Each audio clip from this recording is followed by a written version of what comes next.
Hereby call the Appomattox County Board of Supervisors meeting to order. We welcome everyone that's in attendance. We're glad to see we got almost a full house, and that is good, always good. So right now, we're going to continue into our business by having our Pledge of Allegiance and their invocation by Reverend Jones.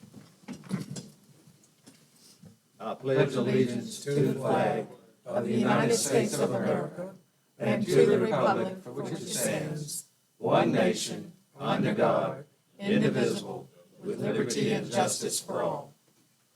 Let us pray. Eternal and all-wise God, you're great and greatly to be praised. How excellent is your name in all the earth.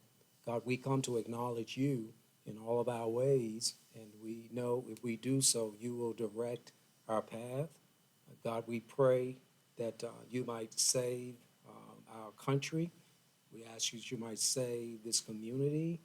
God, we pray that you might bless this board, God, to carry out the business of the citizens and honor you in doing so. For we ask these and all blessings in Jesus' name. Amen. Amen.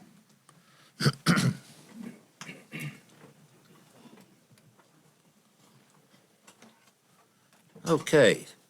Next is the setting of our agenda. Does anyone have any items to be added?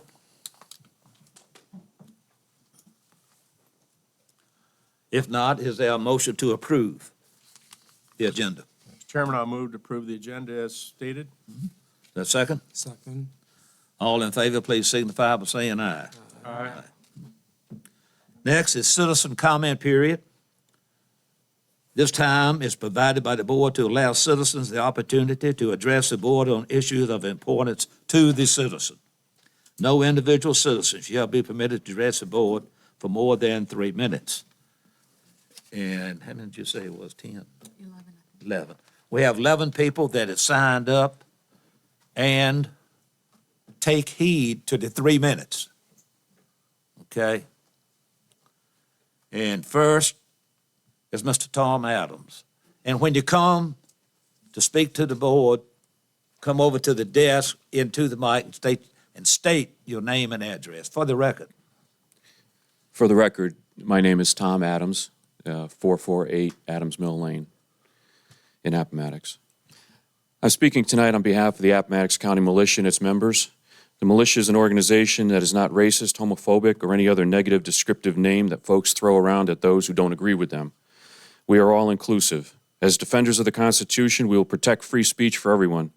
But when the rights of one group tries to infringe on the rights of others, especially those of parents trying to raise their children as they see fit, then we must act. The Jamerson Public Library set up a display of books in the children's section that should be considered inappropriate for young children to be exposed to. This is unacceptable. One book in particular, If You're a Drag Queen and You Know It, has a description that states the following: a fun sing-along book with a drag twist that encourages kids to embrace all the playfulness of drag culture, written by a member of Drag Queen Story Hour. It goes on to describe, if you're a drag queen and you know it, let it show, singing along to the tune of If You're Happy and You Know It. This book tries to appeal to all young children, making it seem that this is all normal behavior, grooming them to enter their world. We, as a militia, do not and simply could not object to these free speech rights, but we cannot stand by idly as this is forced upon our children. This lifestyle is being promoted by adults who attempt to normalize abnormal behaviors and make it seem as if everybody does it, which is far from the truth. Even though protected by the Constitution, the rights of free speech should never trump the rights of parents to raise their children in safe communities, free from being subjected to perverted, obscene content. When I tried to submit a letter to the Times-Virginian warning county residents about the display, their owners, Womack Publishing, censored me and refused to print it. How is it immoral that books can be displayed? How is it that immoral books can be displayed, but a letter warning parents can't get published? We feel that these alternative lifestyles are being crammed down our throats to force normalcy and inclusiveness in our society. We, the people of Appomattox County, ask the Board of Supervisors support promoting and protecting the rights of parents and children's morals by investigating acts such as these that infringe upon the rights of the majority to satisfy the minority. We have had enough of these ultra-liberal, unconstitutional, immoral, and blatantly obscene acts that groups feel they are entitled to use, and shaming and cancellation tactics to attempt to control us. Our schools, churches, libraries, theaters, media, and other places where children may be affected should be looked into. Most are respectful of parents' rights and would have no problem allowing a look as they have nothing to hide. Please join us in protecting our community. Thank you. Thank you. Before we go to our next speaker, people with hats on, they got to come off.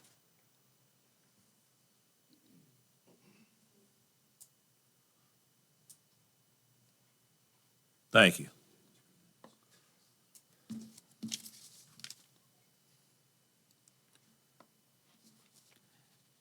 Jesse Merritt.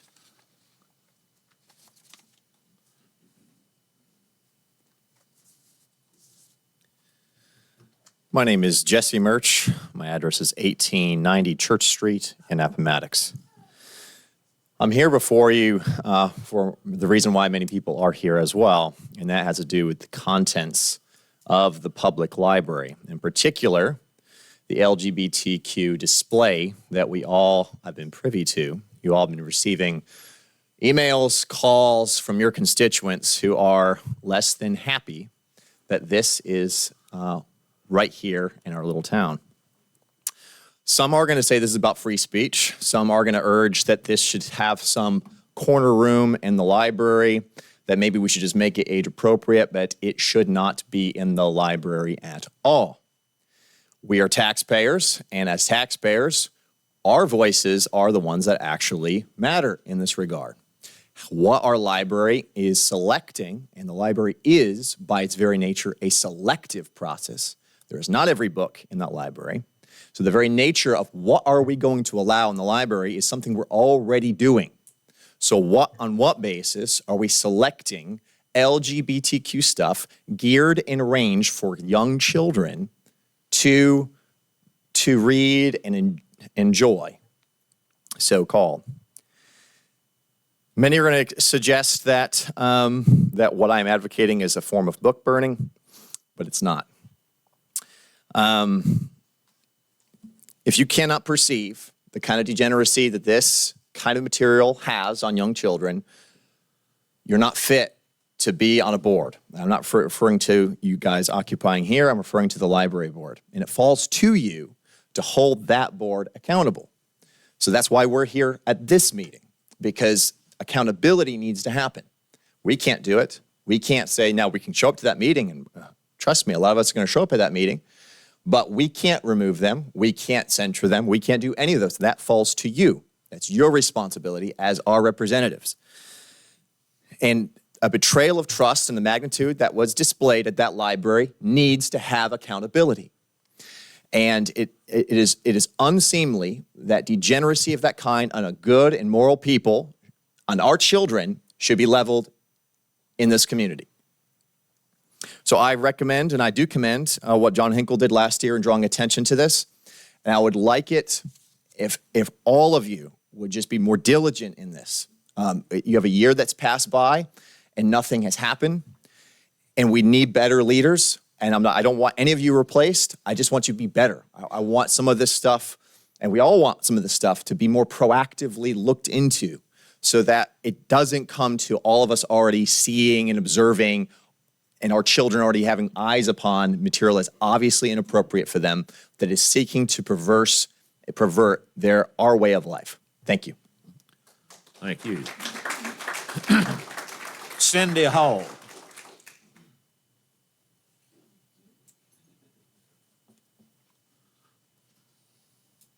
My name is Cindy Hall. I live at 5275 Double Bridges Road in Appomattox. This is on the same subject, but a little different. We were concerned as to our public schools and what our libraries look like. So I did contact Dr. Bennett and asked her if she could look up these books and just find out if they are in our public schools. And it's difficult for me to read this, but here I go. There are 8 books.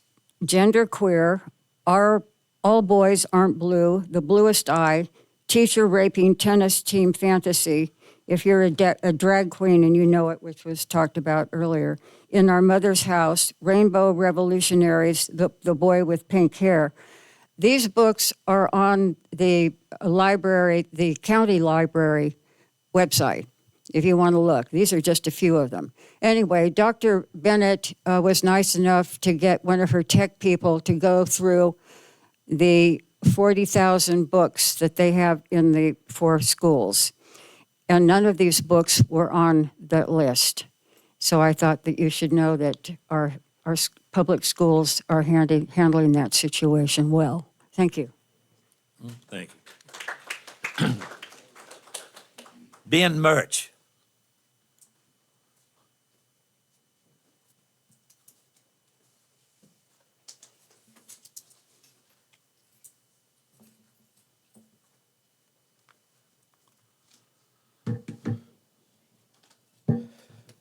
Ben Murch, 1505 Church Street, Appomattox. We're going to hear some opinions about this matter from a few people. I think it's important that we hear the opinion of the most important person, that person being the Lord Jesus Christ himself. So this is what he says about children. I'm reading from the book of Matthew in chapter 18. And Jesus called the child unto him and set him in the midst of them and said, Verily I say unto you, except ye be converted and become as little children, ye shall not enter the kingdom of heaven. Whosoever therefore shall humble himself as this little child, the same is greatest in the kingdom of heaven. And whoso shall receive one such little child in my name receiveth me.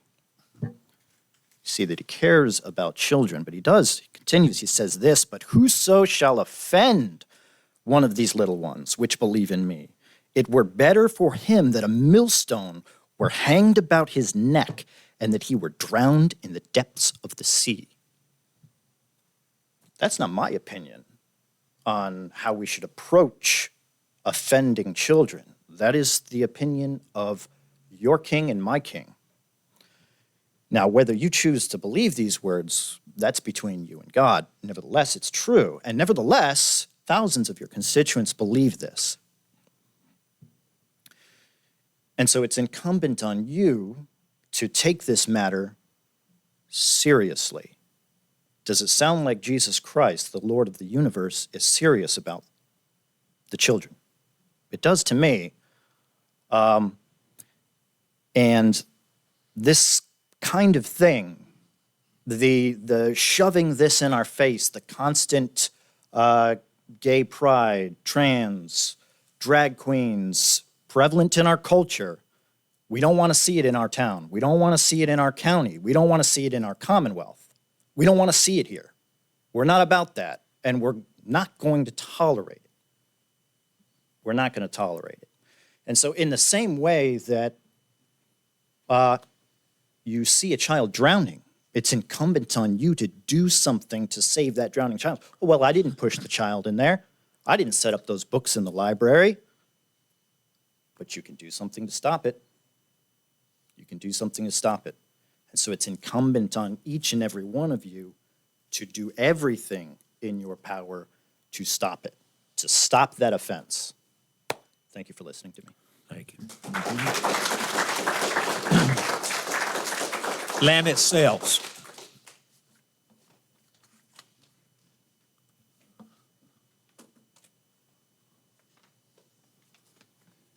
land of sales, 1689 Salem Road, Spout Spring. This month at the White House, we got a true sense of what Pride Month is all about. The rainbow flag was hung in precedence of the Stars and Stripes. The president, who just last week spoke to military veterans, said of the group in front of him, "The people here are the most bravest and most inspiring I've ever known." And the White House yard was full of people in leather bondage outfits, animal suits, various states of nudity, and performing acts in public that could not even be shown on television. Pride Month. We've come to expect that behavior from Washington, D.C. in the past few years, but now we've managed to bring that level of national dishonor, perversion, and depravity into Appomattox County. Was it done through the public schools? No. Was a business license issued for a sleazy nightclub in the backwoods of the county somewhere? No. Came here through the taxpayer-funded Appomattox County Library. Brightly colored children's books at a toddler's eye level, telling children how cute and wonderful it is to giggle and joke and sit on the lap of a mentally ill man dressed in makeup and sparkly gowns and pretending to be a woman. And wouldn't you like to be like that too? If you're a girl, wouldn't it be fun to be a boy? And if you're a boy, wouldn't it be fun to be a girl? Well, here's a book on how you can do that. And your parents don't have to know. It'll just be our secret. Does anyone ever ask why drag queens demand an audience of children? I don't ever hear about them going into retirement communities or to spread their message and distribute their books. They always want audiences of children for their acts and for their books. I believe that people know why that is, and the answer is ugly. Did we vote for this? Was there a referendum question on the ballot that I missed on the order of, shall Appomattox County use taxpayer funds to hypersexualize and confuse little children in order to make them believe something that they are not? I don't think so. People would have voted against such a referendum 1,000 to 1. Now, I know the law, and I know that the Board of Supervisors does not have authority over the day-to-day operations of the library. But the board appoints the people who do have that authority, and I'm here to ask that these appointments be made such that we are not surprised again next year, and that books that can confuse, damage, and degrade our smallest, most innocent citizens are not put up in a, quote, pride display, unquote, in the public library. Please make sure that I can again bring my grandchildren into the library and let them look at and enjoy and check out the books and learn to love reading and learning without my having to hover over them, making sure they are not looking at children's books, extolling the virtues of deviant sex and perversion. It's up to all of us to protect them. Thank you. Thank you.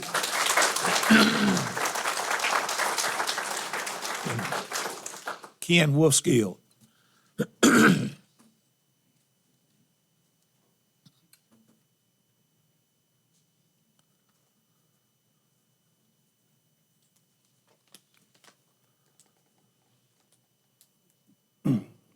Ken Wolfskill, Poorhouse Creek Road, Appomattox. When I was a small boy, my father and stepmother locked me in a room with one window painted black. They would come in drunken stupor and beat and molest me.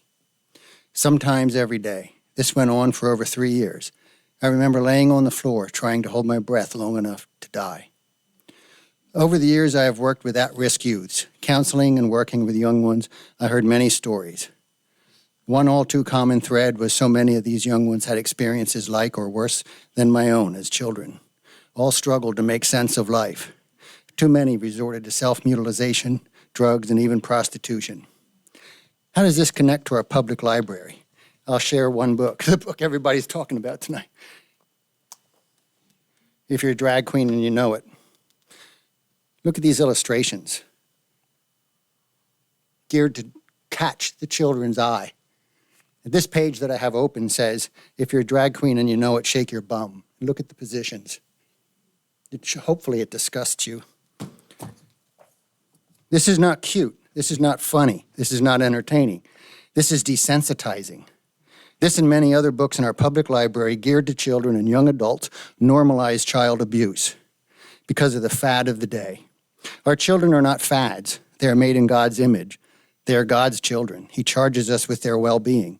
As an author of children's books who has his books in this same library, I'm saddened by the approach our current library board has taken in their decision-making process. As a victim of childhood molestation, I'm terrified for our county's children. This is not okay. Not if you truly love God's children. Normalization of perverted touch and actions disarms our children, sets them up for a long-lasting harm, and should not be tolerated. As this is the County Board of Supervisors, you are charged with the safety and well-being of the citizens. This includes the children. These books in our public library fail that requirement. So what can the Board of Supervisors do? You should immediately close the library. You should remove the current library board. You should immediately appoint a citizen team to go inspect the books in our public library and remove all inappropriate books. Did you know in the young adult section there are positively pornographic books? You have a duty as our elected magistrates to safeguard the children. This is not book banning. This is book selection. No public library has room for every book. Our public library, just like every other library, makes selections every day as to the books they will stock on their shelves. Supervisor Hinkle brought this to your attention a year ago. I went to the library a year ago and discussed this with him. The time has come for action. Thank you.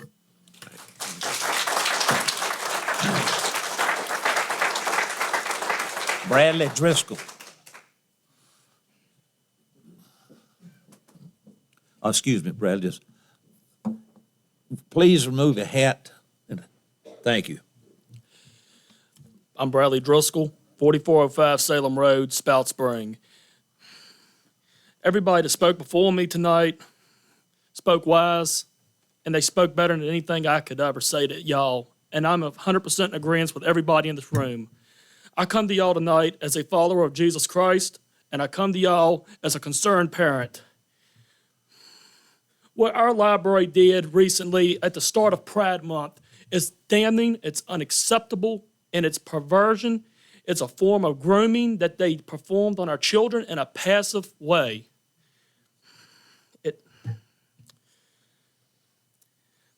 Why are we allowing our little children to be brainwashed by such sexual immorality?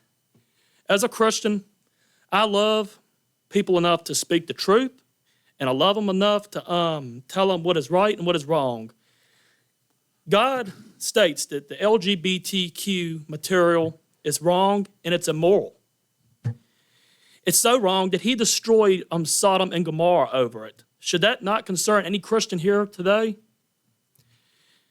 I'm sure if you're a Christian, you will agree with me that there's got to be a stop put to this. I don't want my taxpayers' dollars to be going towards this garbage. If you're a Christian, you will agree that there's no such thing as a gay Christian, put it that way. And I'm just going to say this. Little children need to be learning about their ABCs and their 1, 2, 3s, not about the birds and the bees and the LGBTs.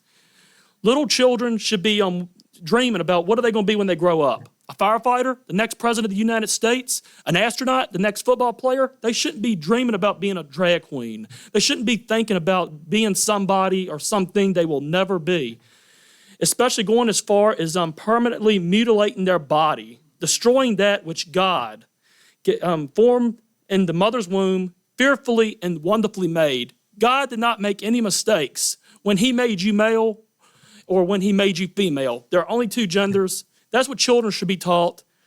Again, I don't want my taxpayers' dollars going to this garbage. And I don't want to take my kid to a library where he's going to say dada and point at a book that's teaching you how to be a drag queen and throw your life away to the dogs. It's just wrong. I know I'm not the best speaker here tonight, but I come here tonight as a follower of Jesus Christ and as a concerned parent. There's got to be a stop to this. The library board should be ashamed of themselves, and I'm calling on everybody that voted for such to be removed. Like everybody else, I will not be silent. I will continue to speak the truth till the Lord calls me home, and if it's a crime, then so be it. Thank you, and God bless y'all.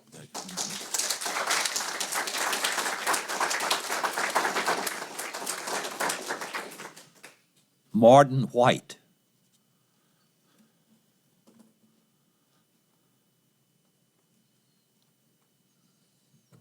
My name is Martin White. I live at 2826 Horseshoe Road in Appomattox. Thank you, gentlemen, for being here, and ladies, thank you for your service. The material I found at the Appomattox Library was wicked material. It was obscene in picture and in word, and it was not only in the kids section, as Dutch mentioned. but it was also in other age groups sections. It was literally pornographic, and there were books devoted to, it was a fantasy about child molestation by a teacher and a tennis coach, and it was disgusting. This material is unacceptable in our community. Its purpose being in the library is to deliberately hurt this community's children. And I certainly, and I believe most of us here and most of us in this community, demand that you guys hold those who are responsible for this accountable. That goes for the librarians and the library board members who are accountable. And when they are identified, which I hope you guys do identify them, you need to remove them. And your failure to do so will be consent of their actions. Thank you.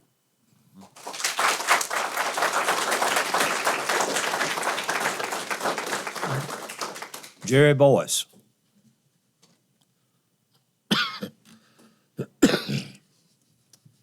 Jerry Boyce, 630 Blackberry Lane, Appomattox. I have many fond childhood memories of visiting the local library in Appomattox. From its days beside what is now the middle school to where it is now, my brother and I have checked out literally hundreds of books. Workers from the early to late 90s would remember us as we rode our bikes or walked there, leaving with the Hardy Boys, some Louis L'Amour, or Boys Life magazines. Our neighboring library in Lynchburg could say the same thing. So I was disappointed but not surprised when our local library decided it would refuse to remain neutral in what is a very divisive and controversial issue. Since those in charge of the library are unafraid to promote a topic of sexual nature, I wonder when they will promote a display on straight pride, or perhaps abstinence. But who am I kidding? It is well known that tolerance is a one-way street when dealing with radicals. Tolerance has become a catchphrase to really mean acceptance and agreement. So the target becomes those among us most vulnerable and least likely to be aware of the harmful lifestyle that our library staff and leadership promotes. Children are encouraged to explore dangerous practices and to discover ways of harming their mental and possibly physical health. How, one may ask? Those in the LGBTQ+ community are more likely to suffer in greater disproportion to the general population from STDs, eating disorders, mood disorders, violence towards each other, substance abuse, and suicide. Sadly, over 40% of transgender people attempt suicide as compared to the 1.6% of the general population. We really need to ask ourselves, is this something that children need exposure to? Is this something to be celebrated and promoted with the youngest among us? This is not California. This is not Northern Virginia. This is Appomattox. Our community needs leadership to recognize what is best for the people. Our library needs leadership that knows what is healthy for a child's development and education. If we are truly concerned about equality and justice, then we would not promote a radical agenda that disproportionately harms children. That is not love. That is not loving our neighbor as ourself. Love does not affirm a lie. Love protects the innocent. Love does not groom our children to explore or adopt deviant sexual lifestyles and practices. Love is speaking truth into the lives of all people, but especially into the lives of those most easily molded and vulnerable. If the county leadership and the library leadership doesn't recognize what the community at large recognizes, then the leadership needs to change.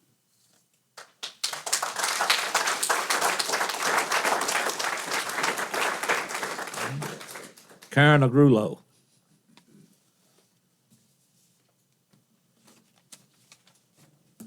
Good evening. I'm Karen Angulo. I'm in Concord. The library board has willfully chosen to violate our state's obscenity laws and our community's basic decency standards by purposefully making available and even promoting the books to our minor children that contain pornography and degeneracy. A large number of these books are on full display, including in the very young children's section. Now, honestly, the Virginia Code does allow libraries to have these books under 18.2-383, but it does not allow the display of child pornography or grooming videos or materials for minors, and that's 18.2-37.4. So unfortunately, the Board of Supervisors is in a situation where you have a library board that is breaking the law.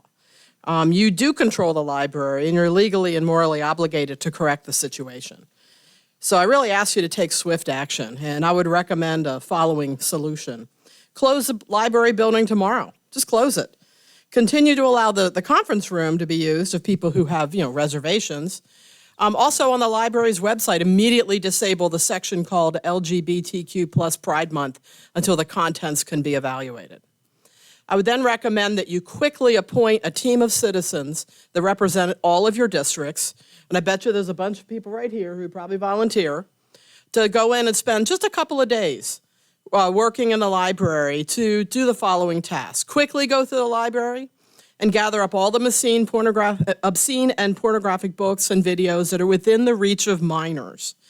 Put all of those in a separate place in the library that from now on can only be accessible to adults. They can be reviewed later to see if they actually are appropriate to have in the library. But for now, get them out of the reach of children. They also should review what's on the library's website. Then that library can open when you're done. I don't think this is going to take that long. I also would immediately remove the current library board members and appoint new people from your districts.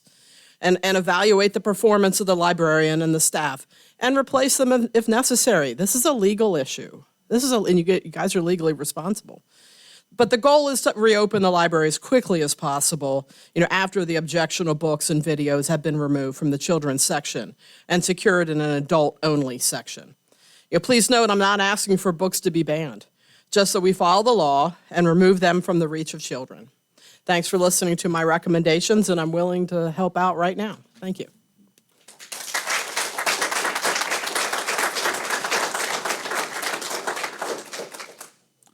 Okay. Next is library material content. Reverend Raymond. Mr. Chairman, Yes, sir. or is he number 11 speaker? No. Can I make a statement before we go to the agenda? Yes. Mr. Chairman, fellow supervisors, Jack Evans, former mayor of Dallas, Texas, coined a phrase, "You have what you tolerate." We as citizens and Christians have tolerated things for so long that these words have proven all too true. We are simply experiencing the consequences of what we have tolerated yesterday. Appomattox citizens are loudly saying, "This is a new day," with emails, letters, phone calls, and their testimony here tonight clearly send a message that will no longer tolerate the indoctrination and glamorization of the LGBTQ lifestyle to their underage children. The laws of this county say children are not mature enough to make serious decisions that could have long-lasting consequences, like getting a tattoo, driving a vehicle full of their peers, drinking alcohol, smoking cigarettes or marijuana, taking drugs, getting married, owning firearms, or even voting. Yet the people in charge of our J. Robert Jamerson Memorial Library for the second year in a row find it acceptable to promote LGBTQ indoctrinating information to induce our children to make clearly serious decisions on an issue that will have lifelong consequences on both their physical and mental health. We open this meeting with a prayer to our sovereign God for guidance in making decisions on the governance of Appomattox County. Did we do this because of some long-lasting tradition, or because we truly believe that God is perfect in his wisdom and we want to follow his guidance? God in his word clearly states that the LGBTQ message is not of God, but solely the foolish wisdom of man, nor does God condone such behavior. King Biden has erected an LGBT idol on the White House lawn for all to give allegiance and to bow down to. Is this Board of Supervisors going to bow down in fear of man?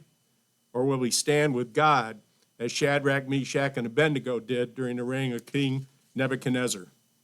I stand with God and make a motion to remove all remaining library board trustees, Miss Susan Williams, Miss Evelyn Ford, and Miss Jotricia Humbles immediately from their positions as trustee on the library board.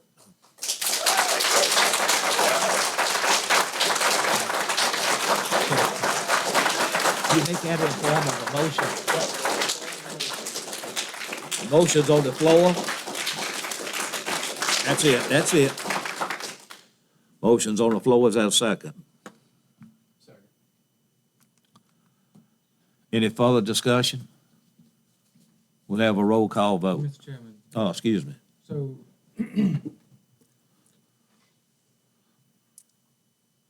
I don't disagree with anything anybody said tonight. But some of these library board members did not know that that display was going up until after it went up. And I do have a little bit of an issue of just blanket, get rid of everybody until you know the facts. I know that my library board member that represents my district, she is in the process of implementing some steps to make sure something like this doesn't happen again. But I'm not, I would like to give her the opportunity to fix what happened.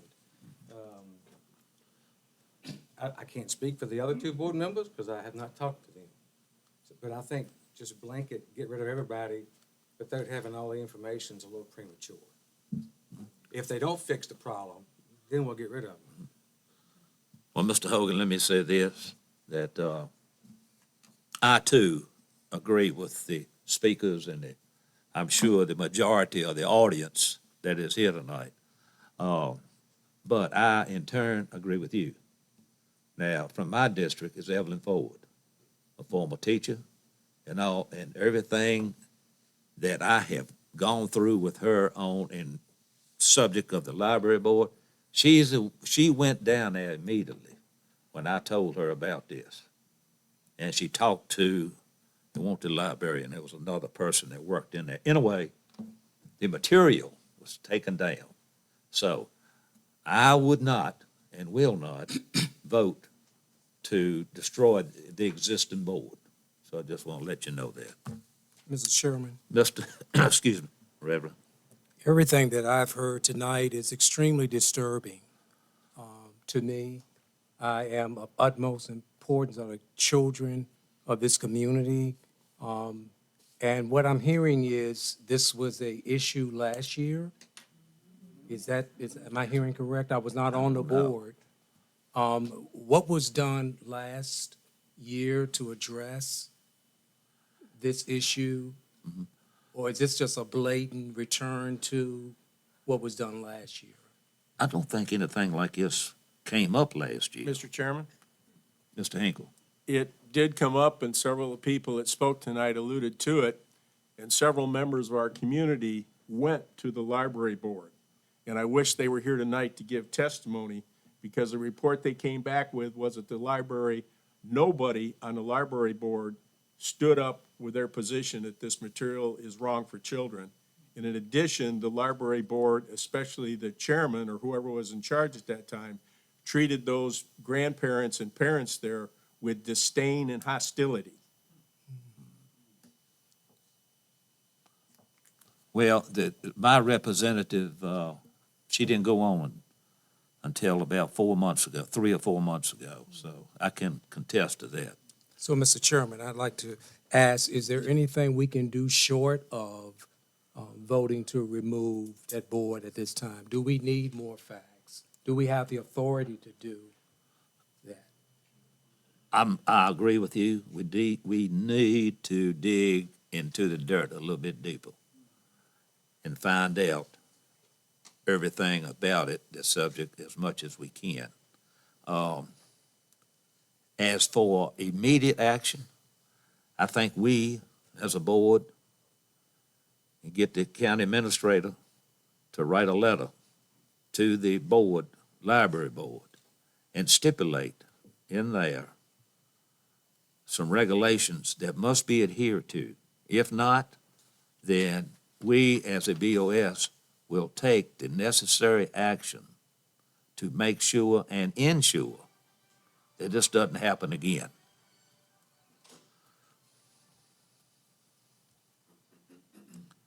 That's about all that's all I can say. Pardon me, this is not up for discussion.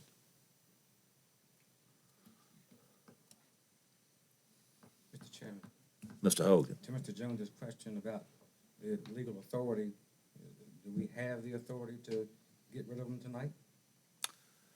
I don't know, Mr. Latchney. What state law says, from myself on here, what state law says is they can be removed for misconduct or neglect of duty. So if a vote continues, there needs, I think Mr. Hinkle needs to clarify that he believes posting these books, having these books is misconduct or neglect of duty, because that's a requirement. You have a couple of other options as well. It says it shall be at least 5 members. You could raise the number to 7 or 8 if you didn't think it rose to the level of misconduct, and simply appoint additional new members. That is an alternative solution as well. So there are other ways, or you could vote on the individual if Mr. Chairman has a concern that his member is not part of this group. You could actually, and it may be better to vote individually on each one whether there was misconduct, if that's the path that you're going to take. But if you're going to remove them, it needs to be based on misconduct. And again, I think based on what the citizens are saying and my understanding of what's in there, I do think some of the material is pornographic and could be construed as misconduct to allow it to be accessible to children. But I do think the motion needs to be clarified that that's the basis for the removal is for misconduct. But I do think you need to appoint, I mean, technically you would have no governing body then, so I do think you need to, if you vote to remove them, you need to put somebody else on, because state law mandates that we have a library board. So we can't remove them, have no board. We would by law have to appoint other members as the new board. Mr. Chair. So what I hear him saying is we have to say that they engaged in misconduct. Okay? Is it possible to, can we do anything as far as removing the material from the library we can't do anything in that? No, the state law is written that the library board controls the library. We have no ability to control what they do. I mean, basically, once the budget is approved, they can do whatever the heck they please.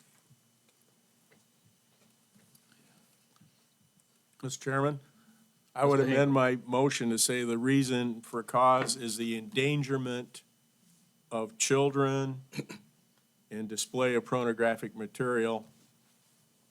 And also like to note that we do have an agenda item for appointment of board members to the library board that's further down our agenda. Thank you.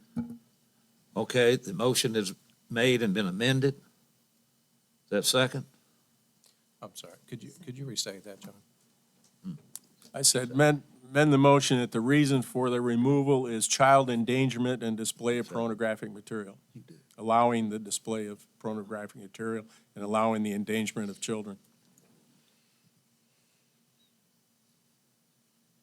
Is that second?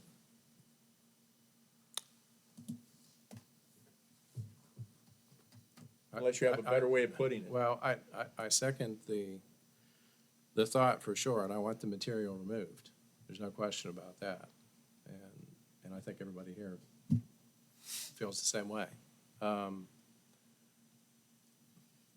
I do not know your representatives, and I want to be, sensitive to the fact that, how does, I don't know the operations of this board, so how does the material get into the library in the first place? Is the librarian making these decisions? Is the library board approving lists of books for purchase? What is the actual application and how is it happening? Is it possible that this person, that representatives on the library board, I'm asking this because I don't know, that representatives on the library board were unaware that the display was being put up. That's what I hear being said. I will say that, if I may, 'cause I am, instead of seconding something, I'm engaging in conversation here, but I will say that tonight I'm going to appoint a member to the board that has exactly the same views that I do, and I've had a conversation with her just 2 hours ago to make sure that that was the case. And Mr. Hinkle, I'm assuming that you're appointing someone that has the same views.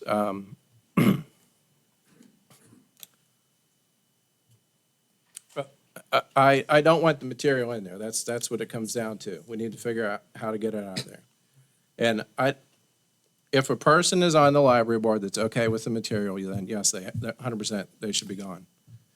If there's some way that a person on the library board was unaware, well, I do know that at least 2 of the members still on there were on the board that heard the complaints a year ago.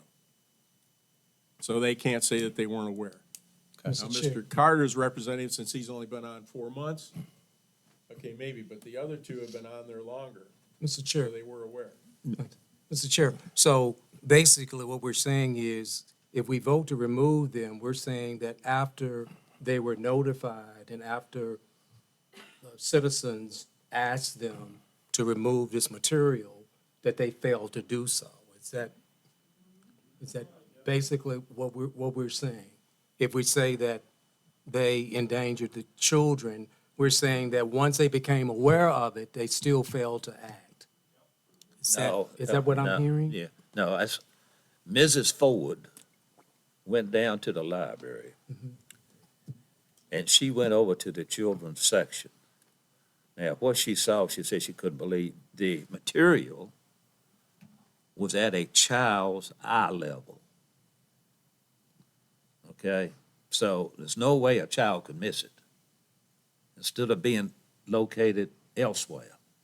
So she, in turn, talked to the library staff who were present there, and they had what I call a call meeting, I think, or telephone. They didn't actually meet. And from there, the books were removed. That caused any kind of disarray for a child to see that wouldn't have been appropriate. They didn't move them out of the building. They moved them into a different section. Well, I kind of feel like that everybody else, I don't think should even be in the library. But I'm one person. And what Mr. Hips is talking about is the very reason why I think that we need to get down to ground zero and find out the workings of this library board. Because I don't know who orders in books or what, and who, does the board have any power, the library board have any power, or is it the librarian itself? Is it the responsibility of that person? So, in saying that, I think we need to get to the nitty-gritty and find out and investigate this.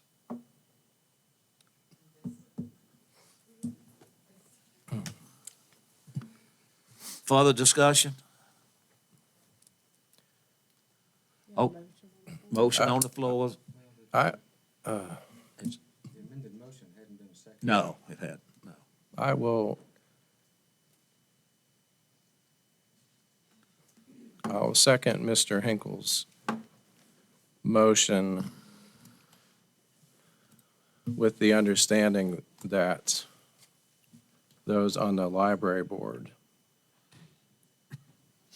knowing, if those people on the library board knowingly allowed these materials and displays. Does that make sense? Is that clear? Yeah. So, Mr. Chair. Contingent upon, yeah. Go ahead. Go ahead. No, go ahead. The idea is that contingent upon, another way of doing it is, presenting it to these library board members in the sense that we believe that you, we want these materials removed, and if you're not okay with and agree with having these materials removed, then you're going to be dismissed from the board. I mean, I do not know who was on that board last year. Do you know, Mr. Hinkle? I appointed a representative, but she had to what's the term, move. 4 years? Yeah. Okay, Miss Susan Williams then was appointed in 2021. Miss Evelyn Ford was appointed in 2022, and Miss Humbles was appointed in 2022. So none of those three? So all those three were on the board during Pride Month of 2022. Well, like I say, Evelyn Ford went in there about 4 months ago. I think I brought her name to you all then. She may be filling an unexpired. She was filling an unexpired term then. Yes, yes. So did Ms. Williams, yeah. Since then, I don't know what she was chairman or what, Biff Gillum and your representative, Mr. Hibbs. Had to move out of the They county. have resigned. Yeah. Anyway, motion is on the floor. I'll second for the principle of the matter. I believe it's going to fail anyhow, and then I'll have a substitute. Okay. Okay, we have a roll call vote in regards to this motion and the second. Mr. Hibbs. Aye. Reverend Jones. Aye. Mr. Hinkle. Aye. Mr. Hogan. Not because I don't want the material gone, but because I don't think Ms. Williams is responsible. She's trying to fix the problem, so I'm not gonna vote to get rid of her if she's trying to fix it. So I vote no. And I also vote no. So 3-2, that the board would be the current board will be ceased. And new appointees appointed. Okay.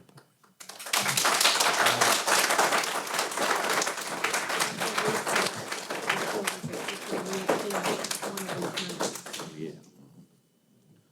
Okay. Now, Mr. Chairman? yes, yes, sir. If we could, you'll have to advise me on Robert's rules here. We already set the agenda, but if we could move number 6 to Yeah. now, which number 6 is the appointment of library board trustees, if we could reorder that to now. We can do that. Yes, sir. Do we need to vote on that? No. Head nod's good. Okay, I'm nodding. Mr. Chairman, I'm open to Mr. Latching's suggestion that we appoint a number of individuals, but for the moment, right now, I'll appoint Hope Adams from my district. Toby. Hope Adams. And as I discussed earlier, she is a great candidate for this, is in full agreement with the thoughts that were expressed here tonight. I've confirmed that about 2 hours ago, and she's also an elementary school teacher, so I think she'd be perfect for it. Okay. While we're on appointments, Mr. Hinkle. Mr. Chairman, Carter, I'd like to appoint Mr. Brandon Barney, who's here tonight. If the board has any questions, he's a father of young children and a small business person here in the community, lifelong residents, graduate from Appomattox County Schools for the vacancy in Falling River District. Okay, that's only 2 we have, isn't it? Yeah.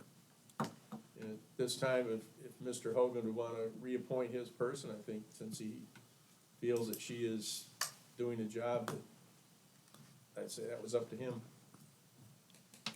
I just want to make sure I understand where we're at. The motion passed, so the entire board is gone. Gone. Correct? Okay.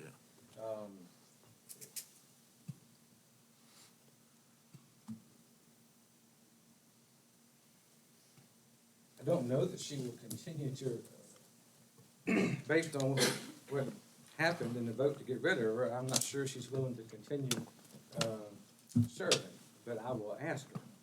And I will go ahead and make the motion to reappoint her. And if she feels like that this is not something that she can accomplish, or is willing to accomplish, then she knows my sentiments on the matter, and she can not accept the reappointment, and I've got another name if she doesn't. So I Okay. would make a motion to reappoint Ms. Susan Williams. Okay. Now, that leaves me.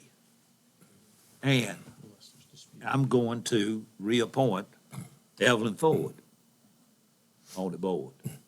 And I'm like you, if she'll accept it, and I hope she will. So, under the, There's still one more opening, Mr. Chairman. Is it? If Reverend Jones has If Reverend Jones. Yes, Mr. oh, Chairman. excuse me, yes. Not a problem. I did not come prepared tonight to see Uh-huh. the board be terminated, or, so I don't have a name. Okay, I don't have a name well, tonight. you can come back next month. Might have with a one name. here. Okay, we have 4 people that we need to vote on. Mr. Chairman, I Yeah. do have a question.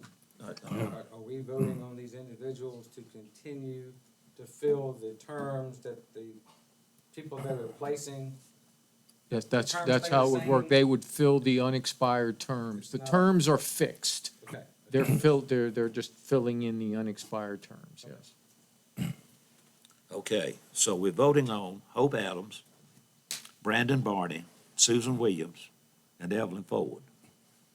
So, Mr. Chairman, I would be willing to consider someone that's here tonight from my district.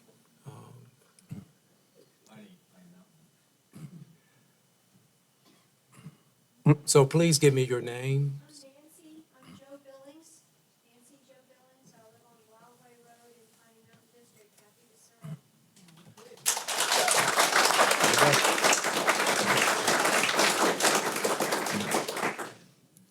What's your last name? Billings. Billings, B-I-L-L-I-N-G-S.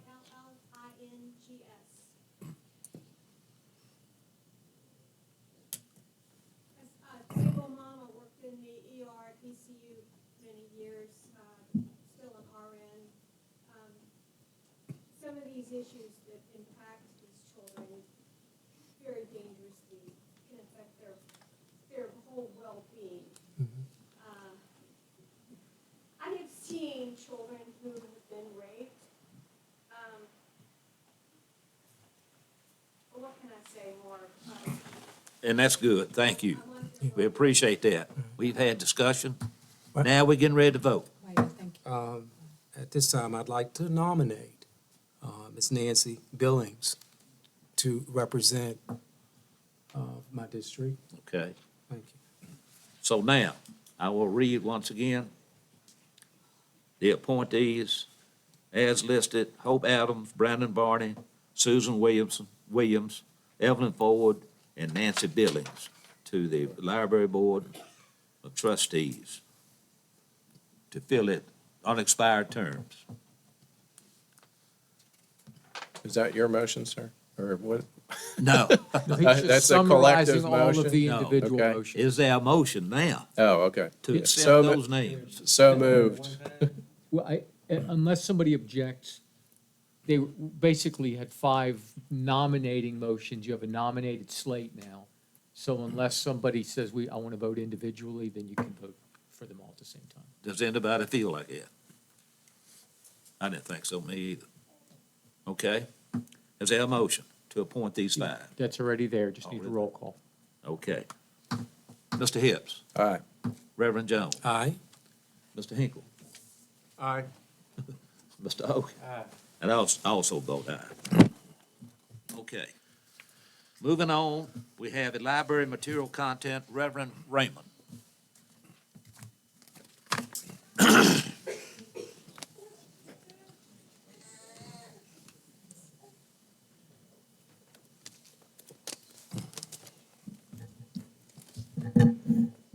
Paul Michael Raymond, 285 Clark Road, Appomattox. I appreciate your hearing me out. I could not tell you what I wanted to say in 3 minutes, so I appreciate you putting me on the docket. Thank you so much. But before I do that, I want to thank every one of you for being here and doing what you knew what was right. And thank you, gentlemen, ladies, for being a witness to this. I do want to start out by saying that it is, to appease your conscience, of course, it is the duty of the library board to investigate. That's what you put them in there for. So to claim ignorance, and of course, there's really, there's no such thing as ignorance when something is unlawful. So what I want to do, if you give me your attention, please, is to drill down just a little bit to show you how serious the severity of the situation is. It's not just simply the opinion of this body here or the constituency that you have. I want to show you by the law book, and I think Mrs. Angelo had mentioned some of these statutes, and then I want to show you some of the documentation that is in the public library, and then I'm a man of action, and I appreciate all of the action items, and you know there were a lot of action items here. I'd like to review some of those action items that I believe that this board needs to undertake. This is not only for the public library, this is also in the high school library. I'm not so sure about, we had some investigation on some of the libraries, the elementary and the junior high school library, but I don't have a lot of information there. So we'll have to reserve for a later date. What we have before us, gentlemen, is potential felony class 5 violations, all listed in the Code of Virginia, in the Commonwealth of Virginia, under the category family offenses and crimes, particularly against children. So we're not talking, and I must reiterate some of the comments here, we are not talking about book banning or First Amendment violations or anything like that. We are directing our comments, especially my comments, against obscenities which can be accessible to juveniles. Now, one point of fact here. Have you ever seen a 17-year-old, 6'1"? They can reach the highest shelf, yet they're juveniles. So to remove books and put them on a higher shelf is not solving the problem. Juveniles are juveniles under 18 years of age. So we want to make sure that we have our definitions proper. All right, so let me read some, if you will, some definitions. Juvenile means, and this is Article 6, prohibited sales, and I stress, loans to juveniles. 18.2-390. Juvenile means a person less than 18 years of age. Nudity means a state of undress so as to expose the human male or female genitals, public area, or buttocks with less than a full opaque covering, or showing of the female breast with less than a fully opaque covering of any portion thereof below the top of the nipple, or the description of or covered of so-and-so and so-and-so. So I have here Exhibit A. Some of these things I'll pass out to you. Exactly. In the young adult section, I made copies of all of the books.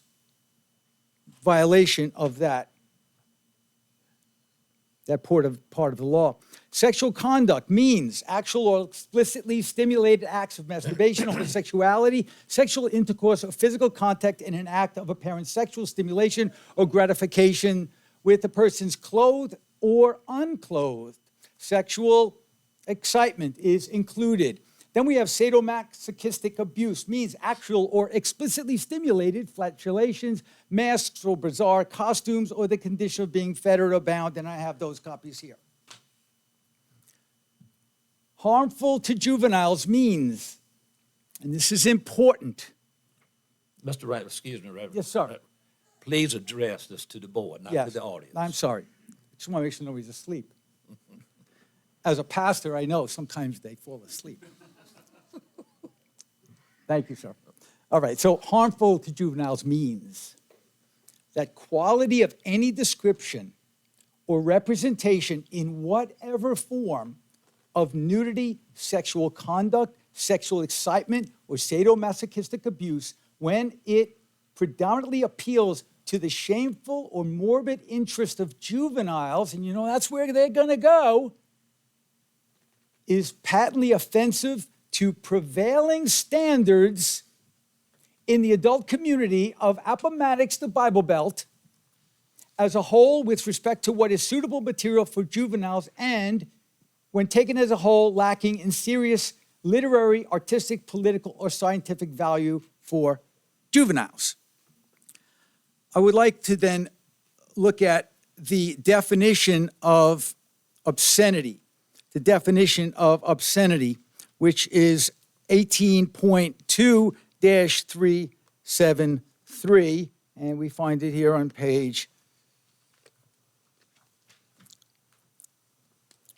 689. Notice what it says here in definitions. Obscenity or unlawful acts. In 18.2-391, notice what it says here. It is unlawful for any person to sell, rent, or loan to a juvenile, knowing or having reason to know that such a person is a juvenile. Now, I spoke with Miss Adams. And unfortunately, a juvenile was taking out a book, and Miss Adams happened to see that it was inappropriate. But the librarian didn't know that, and they were ready to hand out the book. Any book, pamphlet, magazine, printed matter, however reproduced, or explicit and detailed verbal description or narrative accounts of sexual incitement, sexual conduct, or sadomasochistic abuse, which is taken as a whole as harmful, this is the law, is harmful to juveniles. So what I have here, and I will show you this, is you have illustrations in the young adult section of the library of fornication with a man and a woman, and then not only explicit fornication, but also, and I don't even want to read this. This is too disgusting. But this is what our children are reading. This is what the children are reading. So that there, you have this here. This is homosexual activity here, and that's a violation of 18.2-361. The effect of homosexuality on moral delinquency, Doe versus the Commonwealth, 1975. So what we have before us, and I won't bore you with reading more and more of these things, but what we have before us is a potential felony crime. Notice, 18.2-384, proceedings against book alleged to be obscene.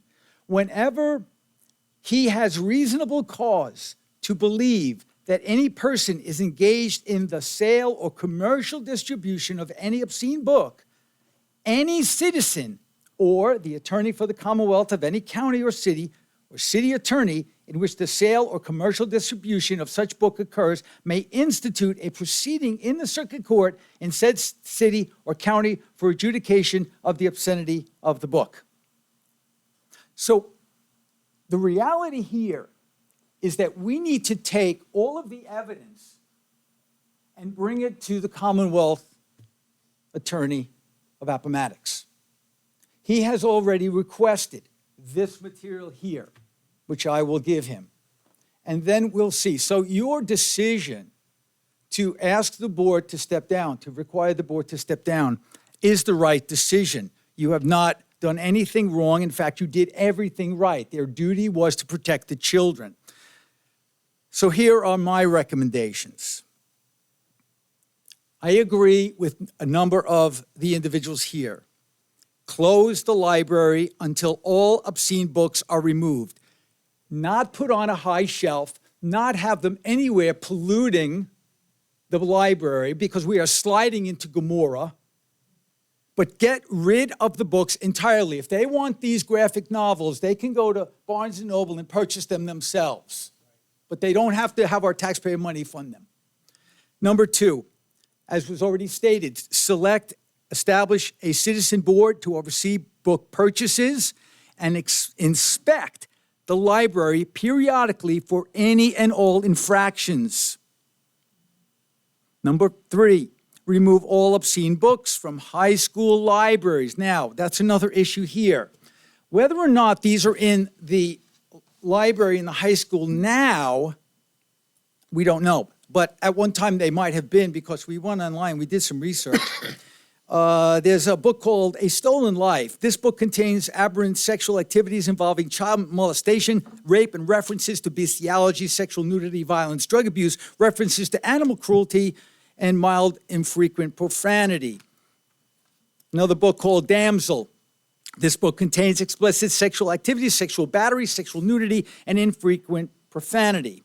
Empire of Storms. This book contains obscene sexual activities, explicit sexual nudity, violence, and profanity. The Duff. This book contains sexual nudity and explicit sexual activity. And I can go on and on and on. I mean, you get the idea. I want to go on and on, because you need to understand the severity of what's happening here, not only morally, not only biblically, not only in the face of the Christ of God, but we are on the precipice of illegal activity. Now, I will defer to the Commonwealth Attorney, because he's going to check out all of these laws that I have stated. But certainly, these are something that you need to think about. And I understand your allegiance to your board members. I get it. But shame on them.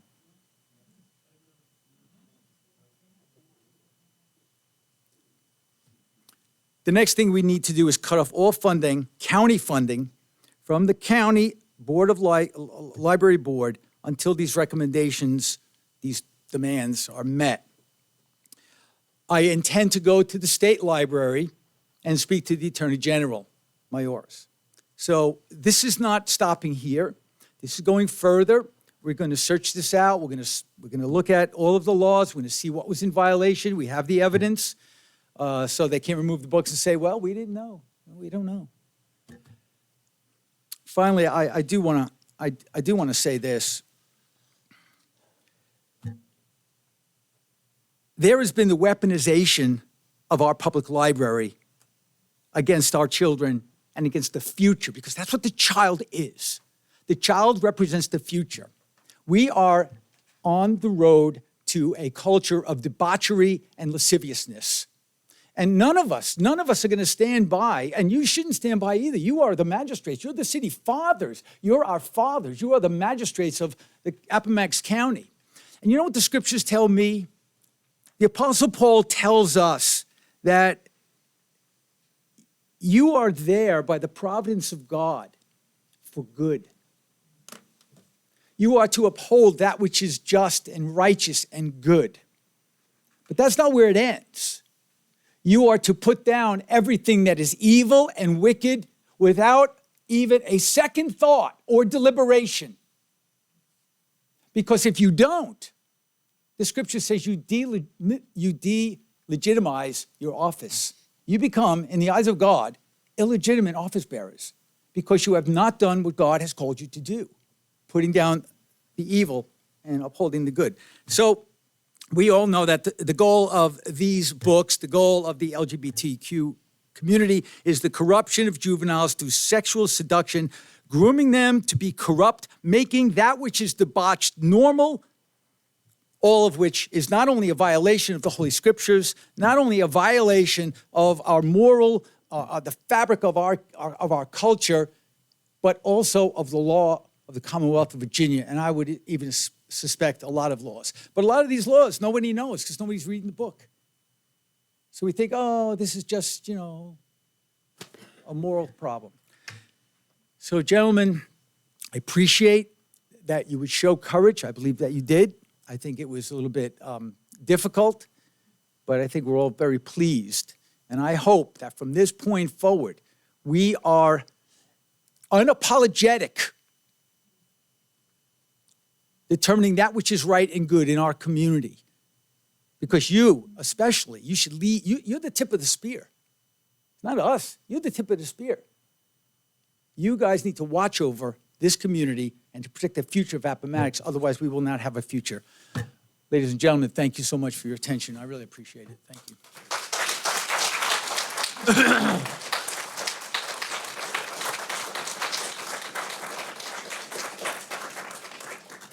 Okay, next is the FY 2024 Budget Appropriation Resolution.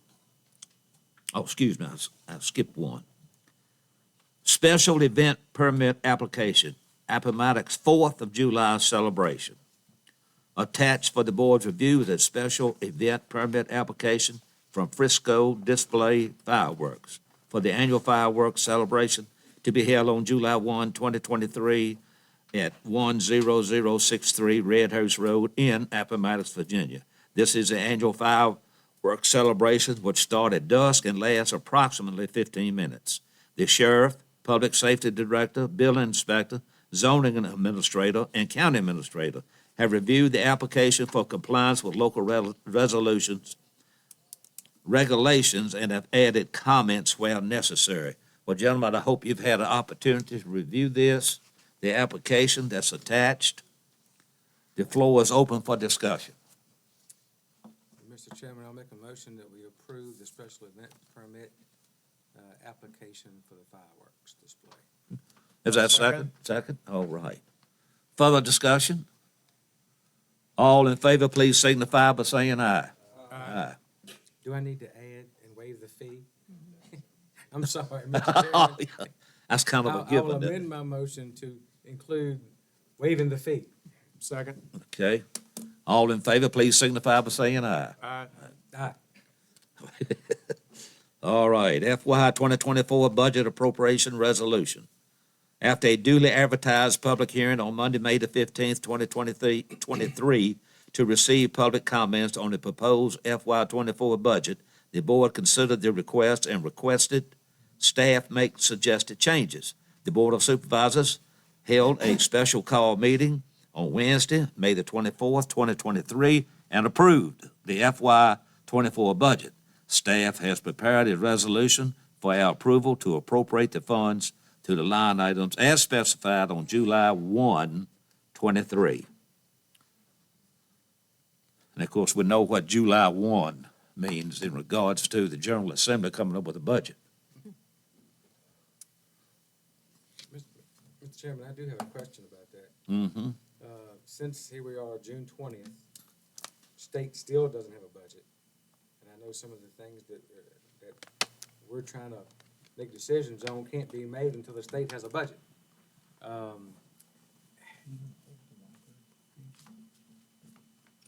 Should we appropriate the whole thing? I mean, I know we're gonna have to come back and revisit our budget regardless.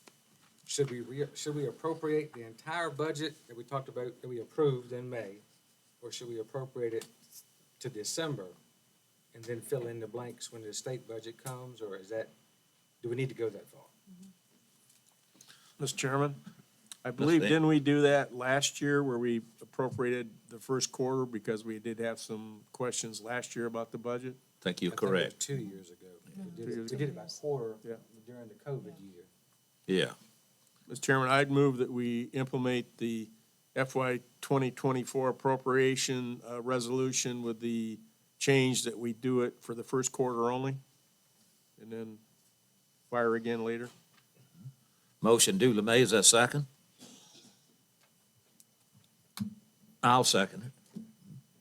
Mr. Chairman, I was gonna ask just whether we wanted to appropriate the library money right now, or we wanted to see how things shake out, just to bring it to your attention, because this does include an appropriation for the library. So I don't know if you want to do that separately or do that as part of your quarterly appropriation. Let's do that separately. So the FY 24 motion be duly made to accept this budget until state otherwise puts out a budget. Mr. Chairman, if I heard the county attorney right, my amendment should be that we approve the budget without the library, or we approve the appropriation minus the library portion, and we'll make a decision on that separately. Okay, you want to include that in Yeah, your I'd like to motion? amend my motion to, Quarterly appropriation. my quarterly appropriation less for all the county except for the library. Motion made, is that second? Further discussion? Mr. Chairman, I've got a question there. Yes, sir. So we just appointed a library board to fix the problems at the library, but we're gonna close the library? So they can't fix it? I hope they talking I mean, about if no you don't closing of appropriate 'em- if library. you don't appropriate them any money, they're closed on July 1. No, I just heard us address it separately, because you may want to appropriate them monthly instead of quarterly or something. That's all I did was pull them out of the quarterly so that we could address So them we're gonna vote separately. on the library budget separately? Yes. Okay, okay. Okay, motion duly made, second. Further discussion?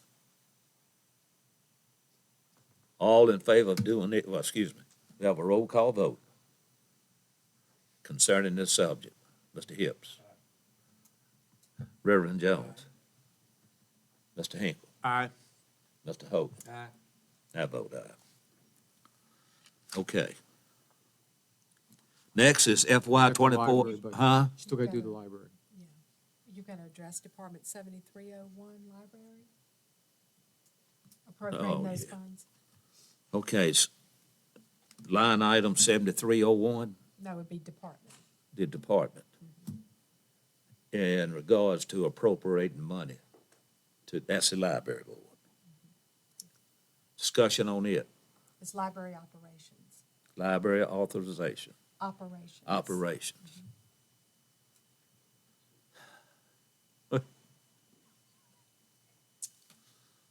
I mean, Mr. Chairman, I would be willing to appropriate it by the quarter, give them 3 months with the new board to implement any changes that they deem necessary to be made. And if they don't implement the appropriate changes, then at the end of September, they're out of money. That sounds good.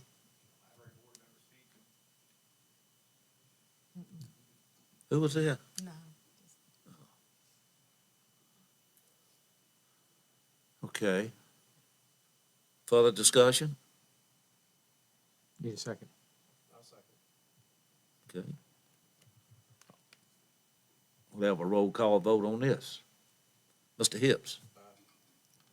Reverend Jones. Mr. Hinkle. Aye. Mr. Hogan. Aye. I also vote aye. Anything else? Would it be appropriate if I met with the board and explained to them the wishes of the Board of Supervisors so that they know going into I think it's the be, fiscal year? I think it'd be absolutely mandatory. Okay. Yeah. Anything else?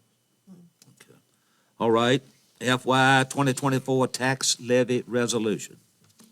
After duly advertised, a public hearing was held on Monday, May the 15th, 2023, to receive public comments on the proposed FY 24 budget and tax levies.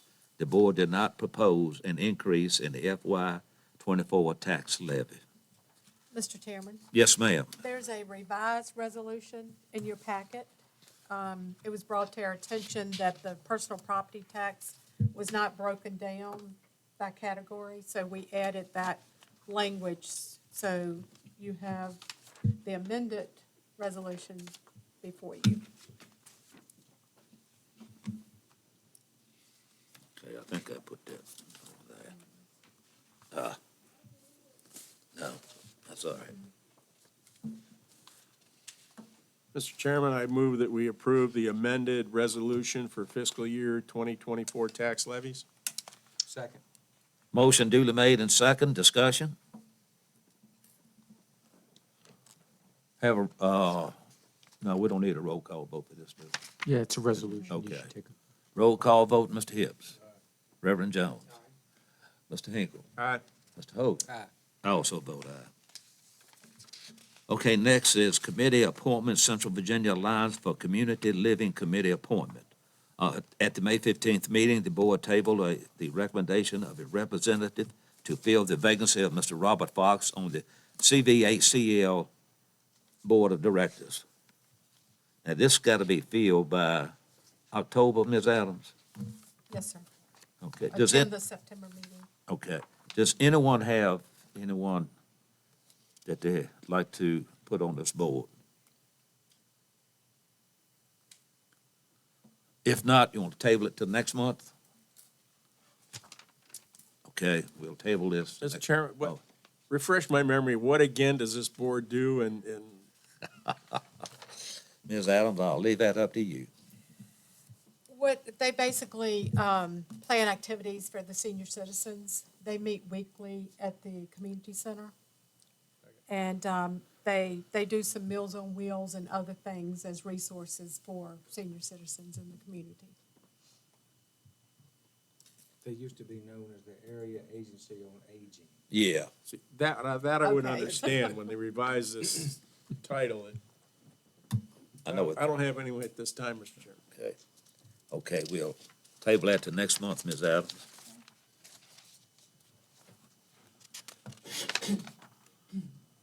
Okay, next is consent agenda.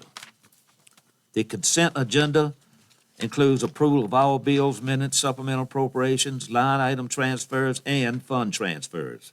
Any item on the consent agenda shall be removed from the consent agenda at the request of any board member prior to the vote on the consent agenda. Items removed from the consent agenda shall be considered by the board individually in order in which they were removed from the consent agenda immediately following consideration of the consent agenda. Does anyone have any questions, concerns, in regard to the consent agenda? Mr. Chairman, I'll move that we accept the consent agenda as presented or Mo- approved. Motion duly made, is that second? Second. Anything else from anybody? Okay, we have a roll call vote. Mr. Hips? Reverend Jones? Mr. Hinkle? Aye. Mr. Hogan? Aye. I also vote aye. Mr. Latchney? Quick report, Mr. Chairman. I just wanted to report how much I enjoy representing Appomattox County. From the board to the citizenry to the staff, it's a pleasure representing this county, and I just wanted to say thank you for letting me do so. We want to thank you for your services. Mrs. Adams? Yes, sir, Mr. Chairman. Before you, you have a copy of the county administrator report. It basically is data from all the departments, and if you have any questions, feel free to ask this evening or email me. There are a couple things that I'd like to point out. You have invitations at the very end, and the first one's to the Appomattox Volunteer Fire Department Training Center, Training Facility Grand Opening, and that's on Saturday, the 24th at 10 a.m. And I think I emailed you that invite from the fire chief, Mr. Garrett. And the second is a dispatcher retiring after many years. And the dispatch department, they've decided to hold a retirement party for her and extend the invitation to the board and county staff. And that's Friday, the 30th at 4:30 p.m. at the dispatch center. In reference to that, I've got staff preparing a resolution from the board that can be presented at that retirement party. All right. So I'll be sending that out for your review. And also, you have a copy of a letter received today from Sands Anderson, and it's the sale of real estate for delinquent taxes. And you have a copy of that before you. And last, without trying to put anyone on the spot, I've had several requests from departments that, for the board's consideration for July the 3rd to be a holiday. It's Monday prior to the 4th. You've received a court order that the judge has issued for all the clerk's offices. So the courthouse offices will be closed. And so I had a request that if it's the favor of the board to consider it, to close on Monday, the 3rd, county offices. But that would totally be up to you. But I did promise that I would ask this evening if there was a possibility. Let's take care of that now, then. What's the board's feelings in regards to shutting down on July the 3rd in conjunction with the court system? Well, it's all the judicial offices, yeah. How much does that cost us? Unfortunately, I'm not prepared to answer that, but I can determine what that would cost and send it out.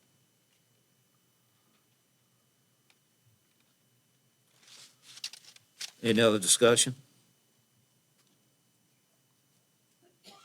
If not, is there a motion to approve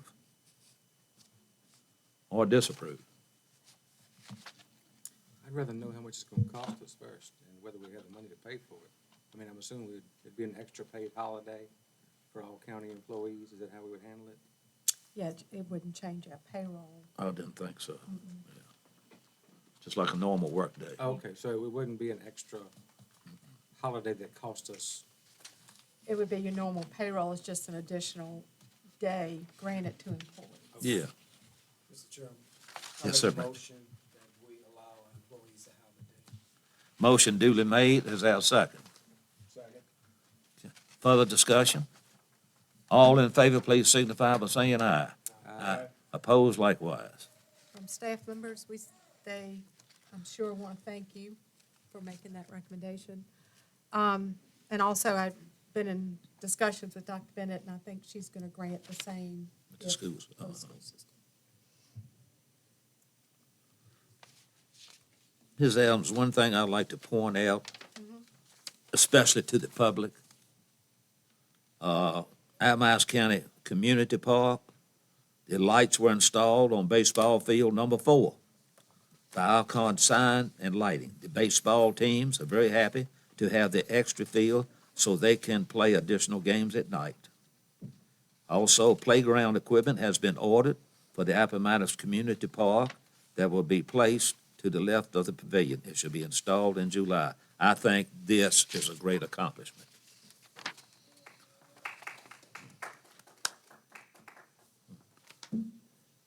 Anything else, Ms. Adams, that you would like to highlight? Well, I would like to highlight shelter staff. We had a surprise visit from the state vet's office, and there were no deficiencies observed. So we're in good standing with the state on the shelter operations. Great. That's always good news.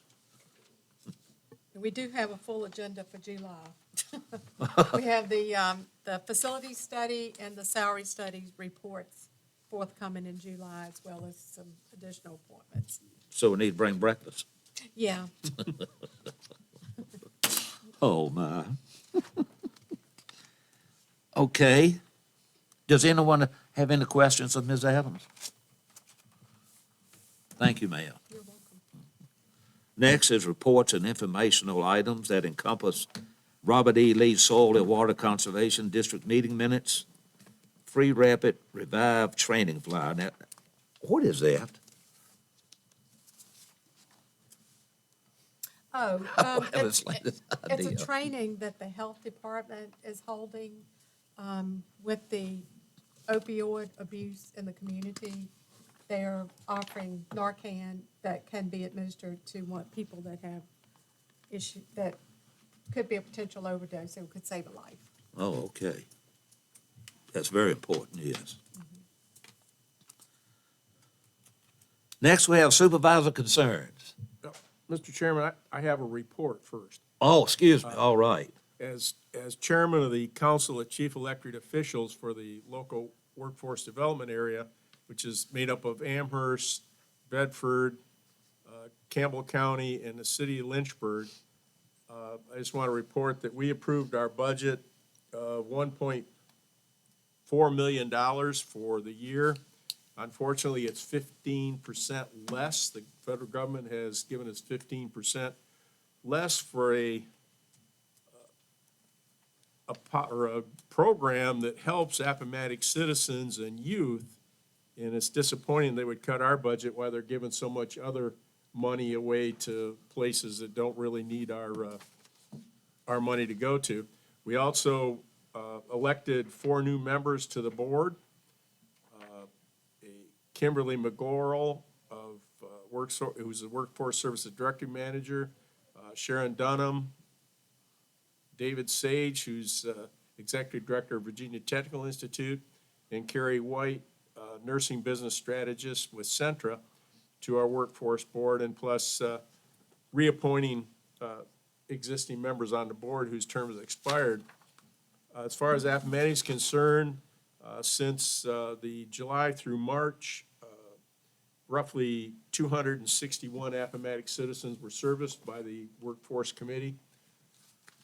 And along with Reverend Jones, I do have a concern for youth. And one of the things is there's a youth program through the workforce that committee that targets its youth from the ages 18 to 24. It helps them find, after they graduate, well, before they graduate, it helps them with career advice and guidance. After they graduate, it helps them with additional training, finding part-time or finding jobs, writing resumes, just all kinds of career advancement. And basically, that's handled through what they call career navigators. And unfortunately, because of the 15% cut in federal funds, instead of having 4 navigators at the Virginia Career Works, we only have 2. So that's going to cut back extremely on how much assistance Appomattox youth and adults get in the workforce arena. And what I did find out, that both Campbell County and Bedford County subsidize half the salary of a navigator. So they get half of the navigator's time, and the other 3 counties have to take what we get left over. So I know it's not in our budget this year, but I would ask if the board may want to look at between the board, this board, and possibly the school funding, maybe we could next year give the workforce the Career Works funds so that we might have half a navigator or maybe even a full-time navigator here in Appomattox for our youth ages 14 to 24. Because they do a great job. There's other services, if you've never been out to the Career Works website, what they provide in the way of helping. I know that they help, there's several positions over at, the Ironworks over here at can't remember the name, but that are helping workers advance, get technical training so that they can progress in their career rather than just staying stable. It helps with when people get laid off from their jobs, retraining or getting them, a jobs placement somewhere else. So it's something that is needed, and they have helped. Like I said, they've helped 261 residents in Appomattox County so far this year. That's my report. Good report. Thank you for that. And the navigators cost about $60,000 a year, so both Bedford and Campbell are contributing $30,000 a year to have their own navigator. Thank you for representing Appomattox on that board. Mr. Hogan. Nothing tonight, Mr. Chairman. Thank you. Glad to be here. I thought I had one thing. I forgot. Reverend Jones. Yes, Mr. Chairman, I'd like to direct my comments out to the public. I'm very moved tonight to see the response of our community to champion Christian values of our community and do the thing that's going to be best for our young people. So I applaud you. Thank you for making your voice to be heard. Mr. Hibbs. I'm not as elegant or eloquent. I'm not elegant either, but obviously not as eloquent. That's greatly appreciate everyone here. And just standing up for what you believe in. I will say, if you are in each one of our districts, email us and let us know that you want to serve on those. Because in the past, supervisors can attest to this, finding a person to sit on the library board is about impossible. There's not people knocking down my door to serve on the library board. Because frankly, they didn't know that they needed to, right? So I am thankful that I do have somebody that I can put on there. But in general, if you are anxious and interested in serving in whatever way, email us. Look up who your county representative is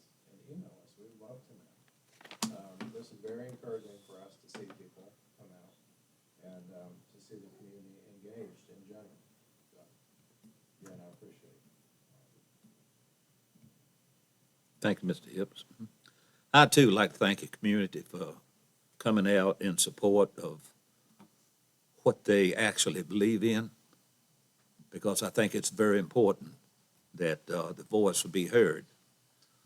But let me remind everyone too that you don't have to come out when there's a controversial issue. Come on over anytime we have a meeting. We'd be glad to have you. We welcome you.